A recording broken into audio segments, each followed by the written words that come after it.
Front end development world के big daddy react JS के बहुत सारे लेटेस्ट वर्जन्स में 3 दिसंबर को अनाउंस हुआ एक मेजर सिक्योरिटी वल्नरेबिलिटी इशू। अब ये इशू कितना डेंजरस है, इसको दी गई है मैक्सिमम सीवियरिटी 10 सीवीएसएस की रेटिंग।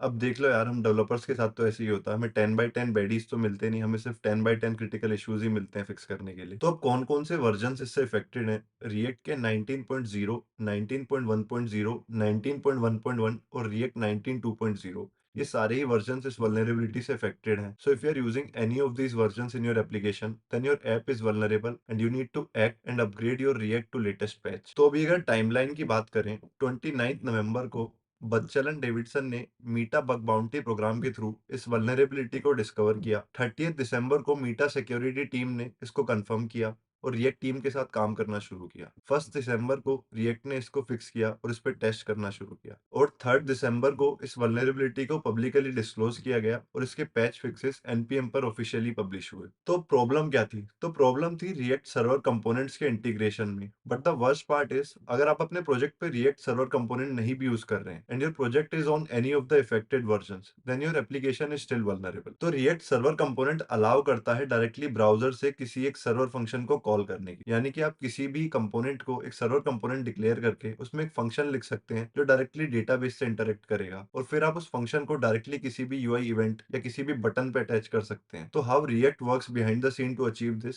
तो जब हम ये सर्वर फंक्शंस यूआई से कॉल करते हैं, रिएक्ट इन सर्वर फंक्शंस को एचटीटीपी रिक्वेस्ट में कन्वर्ट करता है और फिर वो रिक्वेस्ट सर्वर को भेज देता है। अब इसमें जो पेलोड होता है उसको सीरियलाइज किया जाता है और फिर जब वो सर्वर पे डीसीरियलाइज किया जाता है तो उस पेलोड को वैलिडेट नहीं किया जाता। अब इस डीसीरियलाइजेशन फ्लो की वजह से ये अलाउ करता है अटैकर को to get remote code execution to your server. मतलब कोई भी अटैकर आपके डेटाबेस को डिलीट कर सकता है, आपके एनवायरनमेंट वेरिएबल्स एक्सेस और रीराइट कर सकता है और भी बहुत सारा डैमेज प्रोबेबली कर सकता है। इसी वजह से इस एक्सप्लॉइट को मैक्सिमम सीएसवीवी की रेटिंग दी गई है विच इज 10। तो अगर पिछले 1.5-2 महीने का हम टाइमलाइन देखें, पहले एडब्ल्यूएस आउटेज हुआ, फिर क्लाउडफ्लेयर आउटेज हुआ, फिर एनपीएम पे एक फिशिंग अटैक हुआ और अब रिएक्ट जो कि सबसे पॉपुलर फ्रंट एंड फ्रेमवर्क है उसमें एक सिक्योरिटी वल्नरेबिलिटी इशू अनाउंस हुआ। तो इतने कम टाइम में इतने सारे प्रोडक्शन इशू मैंने पिछले 5 साल में तो नहीं देखे। अब इस साल ऐसा क्या अलग हुआ? अब ये मेरा पर्सनल ओपिनियन है, आई कुड बी रॉन्ग है, बट इस साल जो अलग हुआ है वो ये हुआ कि हमारा मैक्सिमम कोड जो है वो चिट्टी और रावण लिख रहे हैं।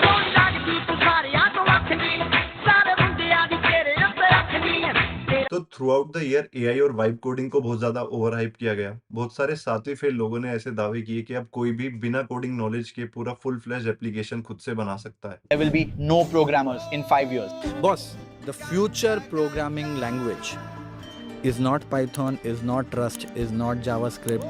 It's English. We are 1 year away from almost all the code written by AI. मेरे को वेबसाइट बनानी है। हाँ, तो कैसे बनाऊंगा? AI किसके लिए वेबसाइट बनाना है बता? वाह, और ये पब्लिश क्या है? पब्लिश करने से you'll get the URL that you can share with anyone else. Right now it's on you. The website is done. और फिर मैं ये उठा के मेरे URL पे डाल सकता हूँ। Correct. और उसको ही यहाँ लिंक भी कर सकते हैं, हैं। figuringout.com हो गया तेरा website. And this is just front end, right? इससे तुम literally apps बना सकते हो with back end and everything. भाई crazy. It is absolutely crazy.